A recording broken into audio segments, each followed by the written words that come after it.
Hi, I'm Naomi Murphy, and this is the Locked Up Living podcast, where we talk with a wide range of people about harsh aspects of institutional life. We also explore some of the ways to overcome them and to grow and develop. I'm David Jones. So join us every Wednesday morning, 6 o'clock UK time, for a fresh podcast. Today we're meeting with Paul Greenall. Paul is a forensic psychologist who's spent most of his working life working within secure mental health hospitals or NHS services within prisons for men. He also works as an academic psychologist and has an interest in risk assessment, the evacuation of the World Trade Center, and the use of EMDR with those who've offended, as well as military veterans. And his latest book is focused on rape by strangers, which is how myself and David came to be meeting with him today. Welcome. Hello, Paul. Very nice to meet you. Thanks a lot for coming along. Thank you, David. How did you come to be a forensic psychologist? That's a good question. Believe it or not, it's the result of a complete fluke. This wasn't a life plan. Very briefly, I was 21 years of age. This is so going back to the late 1980s. I was unemployed and I was a member of a job club. And the chap who was in the job club, whose name unfortunately is long lost to me to the mist of time, was basically telling me to write off for jobs. Right here, right there, different companies, banks, building societies, etc., etc. And one day he said to me, write off to this place here called Moss Side and Park Lane Hospitals, which is now called Ashworth, which I did, just completely on spec. And probably 2 or 3 months later, I had an administrative job there.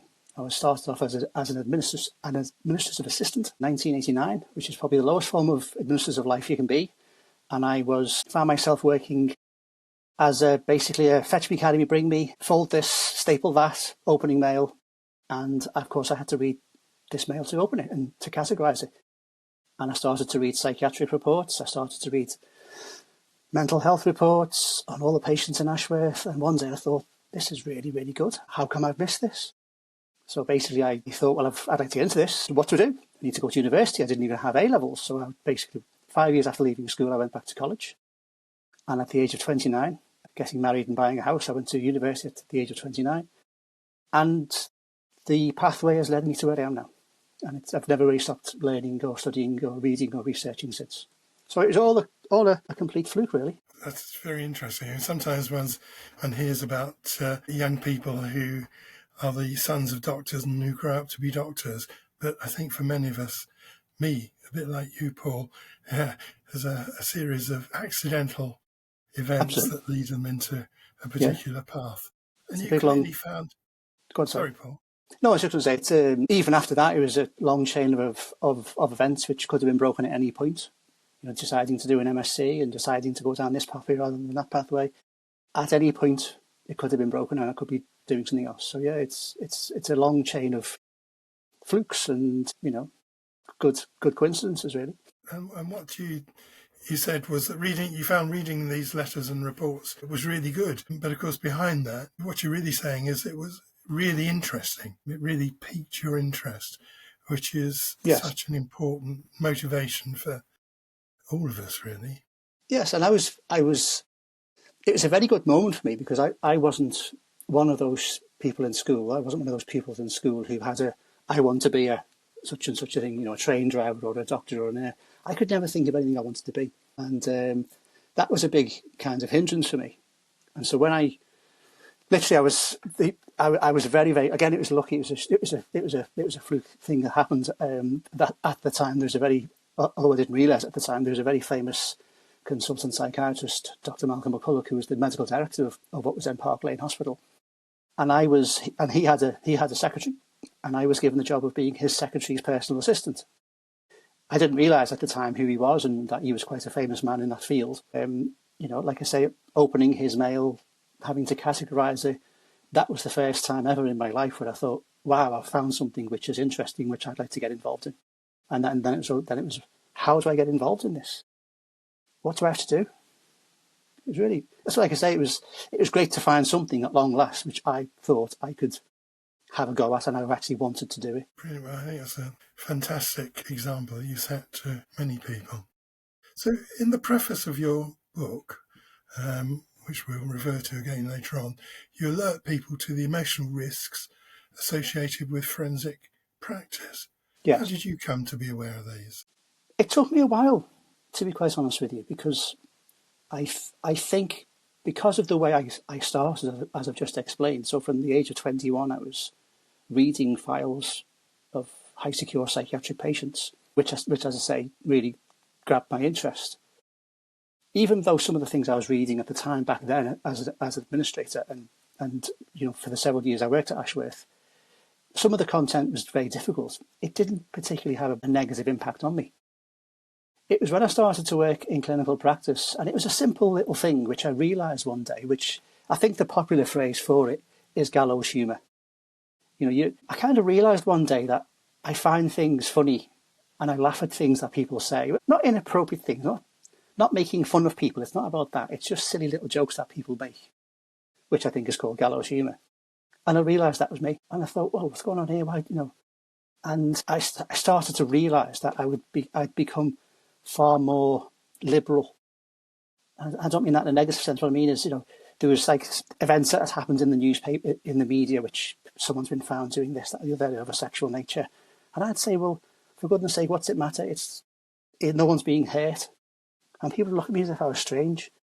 And it was like a slow process, really. But what really, really brought it back to me, what really made me think this kind of work has got the potential to have an impact on you, is when I became a father. Back then I was working in a sex offender treatment group, which again I liked. And, I worked with clinical psychologists there and did some really interesting work. But when I became a father, and you're listening to men talk about sexual abuse of boys, and I've got boys, and at the time my boys were similar age to the boys that he was talking about, that was difficult. But the real one that really got me was when I first started to work with men who had convictions for indecent images of children. And for some reason, that was the one that kind of got under my skin. Because of the nature of it, the kind of under the surface nature of this offence, and listening to the men explain what they'd done and how they'd done it, because of course I didn't have a clue about all of this kind of information technology and the dark web and all things like that. But that got to me when I realised how big that kind of offending is and the number of images we're talking about. That was when I thought, wow, this job's really got the potential for some people in certain circumstances, and this was mine, to have an impact on you. And so I've said to I've tried to tell students over the years, this, and I put it in the forward of the book. It can change your attitudes, it can change your beliefs, it can change your sense of humour, it can change your how you see things, and that's something you've got to be prepared to live with and experience. I don't think you can do this job and it not have a negative impact on you or an impact on you. It sounds as if what you're saying is that it can blunten your sensitivities, which is down the road towards this gallows humour that you're referring to. Yeah, I think because you end up spending a lot of time dealing with things which, I'm going to put it, are more of an extreme kinds of behaviours, especially of a sexual nature, where people are being victimised and people are being harmed and people are being abused and sometimes people are being murdered. When you hear tittle-tattle stories in the newspapers of rich people being found doing this, that and the other, you think, oh, for goodness sake, come on, let's get a life. No one's been injured, no one's been killed, no one's been abused, they're all consenting adults, what's it matter? And first time I was kind of realised I was having those thoughts, I thought, yeah, this is having an impact on me. Because I've heard about stories like this before of older colleagues who've worked in the field and how it's impacted on them. And I kind of thought, oh, it won't bother me. I've got resilience, it won't bother me. But when it did, I thought, yeah, you know what, this is something to look out for in this field. I think you do have to work very hard to maintain your own sense of sort of wholesomeness and compassion and positivity, actually, in forensic practice. You meet an awful lot of people who are quite cynical and negative, and you hear a lot in prisons of people literally counting down the number of shifts they've got left to do over the next 2 years before they can retire. I do wonder if there's a kind of optimum shelf life. For me, I think moving into private practice, I've come to realise that it's actually a time to not be working steeped in the more sort of the darker side of society, really, because I think it is actually it does take a bit of a toll on us as people, and worked in prison for 25 years, but put a lot of effort into doing all sorts of things to maintain well-being at the same time, and you can see when people haven't done that. But I think possibly it's it's, I think there's something helpful about doing perhaps a split role like you have, where you've got a foot outside of forensic practice in terms of, the academic stuff, maybe. Yeah, I think it was a clinical psychologist again who kind of gave me this analogy, and I took it off and I've kept it. And many years ago, she basically described herself, and I used it. It's like slices of a cake, the way I see it. And so one slice of my cake is I work in the criminal justice system as a psychologist, and there are other slices of my cake. So I'm a father, I'm a husband. For many years, I was a local councillor in my area. So there was other things in my life which I was able to go to. Politicians used to say that they need a hinterland, and I think it's very, very important if you work in a field like this to have a hinterland, and that can be whatever it is for you. But I think the more slices to your cake that you have, you're not over-reliant on one. This is just how I've done it. I've never defined myself by the way I make money. So who is Paul Greenall? It's not, my first answer wouldn't be, I'm a psychologist. It'd probably be, I'm a father, I'm a husband, and so that I think that's what's helped me. Like I say, taking that idea off that colleague all those years ago.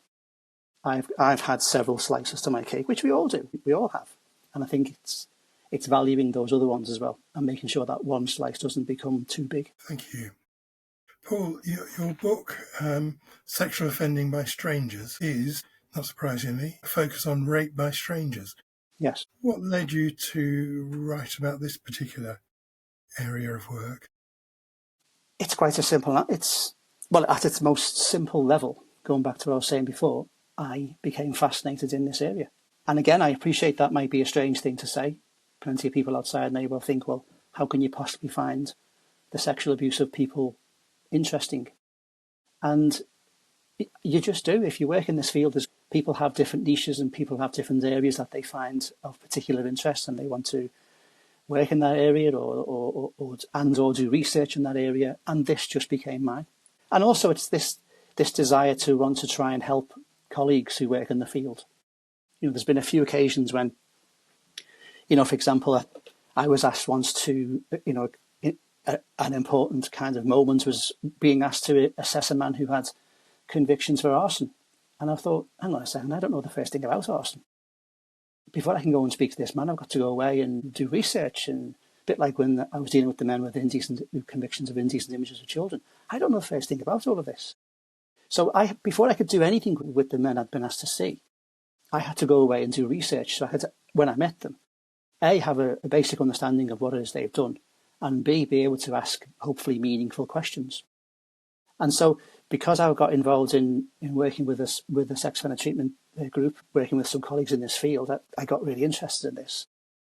And it's just the idea of, most cases of sexual violence involve people who know each other. So the idea that there are some people out there who will literally get up off their couch, leave their room, leave their house, go into a public place and sexually assault somebody who they've never met before. They've got no relationship with them. They've got no dispute with them.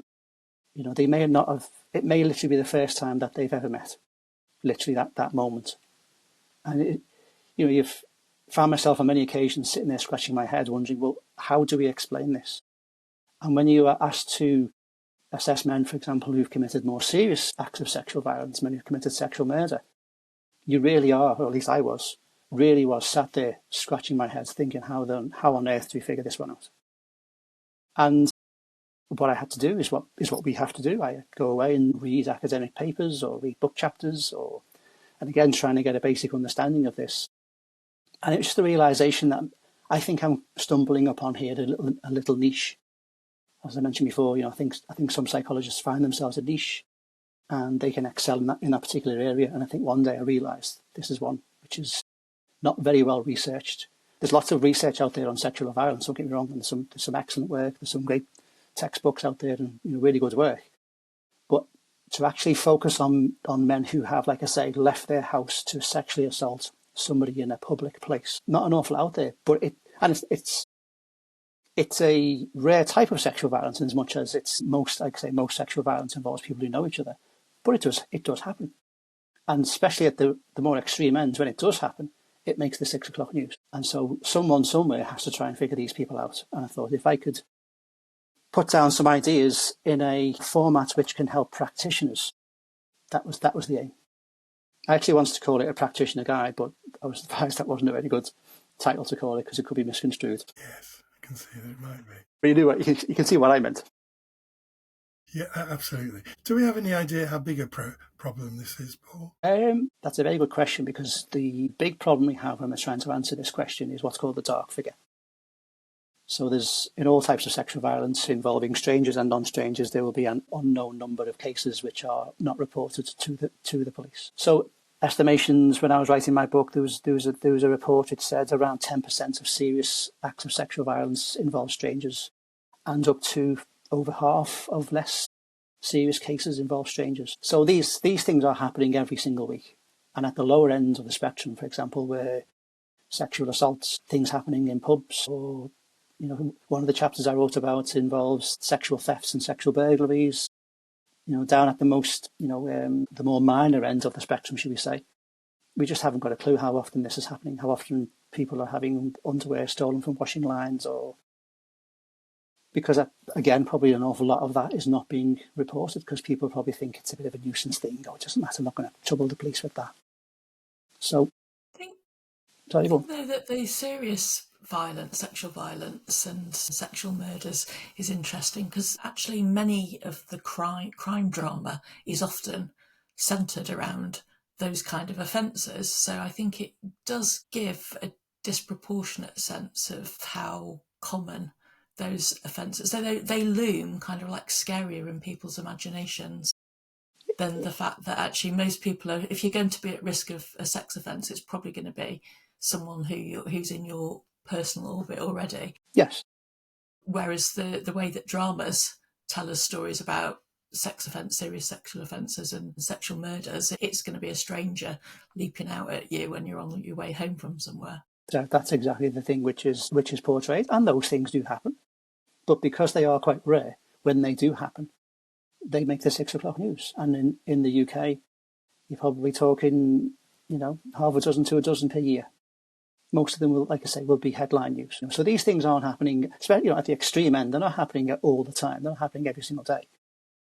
As you go lower down the spectrum of seriousness, I think they probably are a lot more frequent, and we just don't know how often some of the more minor things are happening. Again, when I was doing reading for the book, some of the articles I come across, some young women think or have to accept, sadly, that going to a pub and being groped by some man is almost an occupational hazard of going to the pub to have a drink. And the strange thing is, these things are outside the sphere of men's realities. It's never ever happened to me. But some people have to live with these potential threats, and again, it's trying to help colleagues to become aware of that and to understand that these things do happen. One day you might have a man in front of you who's been convicted of an offence like this, or you might be a police officer who's trying to investigate offences of this nature. And like me, you might sit there, be scratching your head, wondering, well, what do I do here? Hopefully, if that was the case, you might be able to have a look at my book. I'm not saying you should read it from cover to cover, but there might be a chapter in there that you think, oh, hang on. If I read this chapter, hopefully I'll have a better idea of what's going on here. Because these things do happen, and it might happen in your patch anytime. Yes, thank you, Paul. You mentioned the risk of going to the pub and being groped. Like you, I don't think I've ever been groped either, but we do know that some men have been targeted by other men for sexual assault and rape. In fact, there have been some examples of extremely serious cases. Has that come into your research at all? It doesn't, unfortunately, no. It doesn't, and I think it was a kind of a conscious decision, in as much as I think you find a niche, you find a particular area which needs to be addressed, and you deal with that. And like, for example, I didn't include offences which involve the internet. So it had to be offences which involve men going out into the public area and assaulting who they mostly target is women. Most sexual violence involves men targeting women. And but that doesn't mean to say that the other kinds of sexual assaults either don't exist or aren't worthy of research, and they are. Clearly they are, and there are people out there who do some very good research in this field, and every now and then I've had to use them. But to try and, how can I put it, I wanted to keep the book pure, if you know what I mean. I wanted to focus on a particular type of sexual violence and not have it diluted with other types in there. I want it to be a particular book that focuses on a particular type of sexual violence. But that isn't to belittle what happens elsewhere. No. Thanks very much, Paul. So what kind of factors would you say contribute to someone becoming a risk for harming strangers in this way? I think there are various, for example, within forensic practice, we have assessment tools and assessment protocols which we use to assess people's risk of sexual violence in the future. And people who know this area would have heard of the risk for sexual violence protocol, the SVR nature. I don't see any reason why they can't help us assess, and I've used them for this purpose, to assess people who have committed sexual violence against strangers. The key thing to be able to do, and again, this is the main kind of thrust of this book, is to help people to formulate the individual case. Now, I'm not trying to avoid your question. What this book is trying to get people not to do is to ask the question, why do men commit sexual violence? Why do men sexually assault women? Because the reason why person A might do it will be different from the reason why person B might do it and person C. So what this book is trying to get people to think about is, when we are, and this is a fact which anybody who works in the criminal justice system will understand, we're not working with groups of people. We're working with the individual person who is sat in front of us. And the reason why that person might have done what he has done can be very different from somebody else. And so what we have to try and do, and this is where the challenge comes in, we have to try and use research, or the findings of research based on groups, to the individual who is sat in front of us. It's kind of, I think I said in the book, it's a bit like kicking a hornet's nest, because it's the age-old debate between quantitative, qualitative research, and to what extent one can inform the other.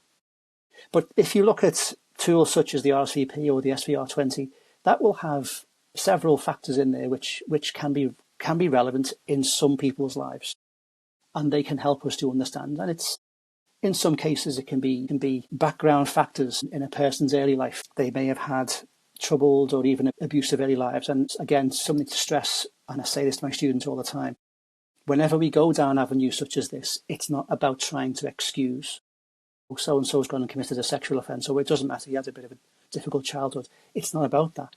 It's trying to get people to understand. If you don't understand why someone's done something, then we can't help that person to avoid it in the future. And if the person concerned themselves, who've been convicted of a particular sexual offence, if they can't explain, or if they don't understand how and why they got to that position in the first place, then their ability to avoid it in the future is undermined. And so that's what this book is trying to do. It's not trying to present a theory of stranger sexual violence. It's trying to get you to focus on the person who sat in front of you today, mindful of the fact that the person you might see in 3 or 4 days' time or next week, who's committed a very similar offence, it might even be the same offence, they could have done it for different reasons. And so you treat each person as an individual. It's what's called an ideographic way of working. And in the book, I came up with what I've called the ideographic filter, which is basically, again, as I say, trying to work out how to apply group-based research to the individual that you're working with, and mindful of the fact that sometimes it will apply and sometimes it won't apply. It depends on the individual sat in front of you. Thanks very much, Paul. So Paul, you may feel like this question can't really be answered on the basis of groups either, but I wondered whether you had any sense of why these men targeted strangers rather than women that they already knew. That's a great question. That's a really, really crucial question, because, let's be honest, let's look at it from their point of view. If what you want to do is to victimise somebody in a sexual way, then most men will have access to women who they know. So why would you want to go out into a public place and go through all the risk? And I think there's, again, in the book, drawing on other people's research, I try to come up with various pathways that men can follow to achieve this. And some men will do this in a premeditated way. So they will leave their house with the intention, the desire, the need, the want, and the intention to go and sexually assault someone. And they may well be doing this for reasons of sexual needs or for a variety of sexual explanations. They may well be doing it for reasons related to anger, hatred, misogyny. There could be a whole range of reasons. But They have decided that the way they want to satisfy these subjective needs is to go out and find a woman and to attack her, rather than attack somebody who they know. And so they will go out specifically with this in mind. There will be other people who, when they leave their house that day, they didn't have this intention in mind. And so they are more opportunistic. So they may have gone to a pub, they may have ended up targeting somebody or sexually assaulting somebody. And again, this isn't justification. They may well be have taken drugs or alcohol, or something may have happened, and the way that they responded to that is to sexually assault this person. But the key thing is, when they left their house, that wasn't in their mind. But it's an opportunistic one. And then there's kind of one in between, where people go out with a plan, looking for a particular kind of person, and if they find them, they will do it. If they don't, then they won't. But I think the fundamental question is, why would you want to go out and target a woman who you don't know? I mean, why would you want to go out and target anyone? But why would you want to do that? That is a really, really good question. And I think some people realise, or some people have decided that that's the way they are going to satisfy their needs, because they can they think they can get away with it. As if somebody who knows you, they can identify you. Yeah, you're hinting at quite a few reasons that could occur. I guess the people who might be excited by the dangerousness of that exposure, but also I suppose people who might be compartmentalised, or who might project their hatred at women onto a certain kind of woman, when they're looking for a woman who fits certain criteria. Would treatment for men who commit acts of sexual violence against strangers differ to the treatment that we might give to those who sexually offend against people they know? I don't think so. It goes back to, it's kind of the other side of the question, why do men do this? So you can, once you have assessed and formulated somebody, and you come up with a hypothesis as to why you think they've done this, then those treatment needs will probably be the same as somebody else who may have had similar needs, wants and desires, or previous life experiences who they've assaulted somebody who they know. They may be similar to people who've committed violence offences. So I don't think that they are a specific, unique group in that sense. Many of them also can have, how can we put it, antisocial criminal orientations. So sexual violence is just one type of offence in the criminal repertoire, for the want of a better word. So this week they might have been sexually assaulting a woman that they've never met before. Next week they might be committing acquisitive crimes or violent crimes. So it's not, it's kind of the idea, are these people specialists or generalists? And my research and other people's research suggests that they will be generalists. They will have a varied criminal repertoire. So again, if you're saying, well, this person with a diverse criminal history has also committed a sexual offence, it's a bit simple to say, oh, he's a sex offender, because he's got other things in his history. And so those things would need to be targeted as well. So I don't think there's a specific treatment for these particular people, because they have many, many commonalities with other types of men who've committed various types of offences. You might not know the answer to this, Paul, but I wondered whether they are more likely to be identified as being psychopathic if they offend against strangers in this way. I'm not sure if it's more likely, but it is one explanation that we can find. One of the chapters in the book kind of deals with this, trying to understand the psychology of the offender. So let's take it down to its simple level. People engage in behaviours that they want to behave in. We tend to do things over and over again that we like, and we tend to avoid things that we don't like. So what kinds of attitudes will people have, or what kinds of thinking processes are going on in their minds to allow them to reach the conclusion that sexually assaulting someone is A, the right answer for their needs at that time, and B, doing it to a stranger. And so I think there's a range of things that we can consider, negative attitudes and personality disorder problems, even mental health problems. So it is one possible explanation amongst others. And with some people, it will be the explanation. It will be a pivotal explanation. But again, focusing on the individual person who sat in front of you, it may explain one man, but it won't explain the next man, or may not explain the next man.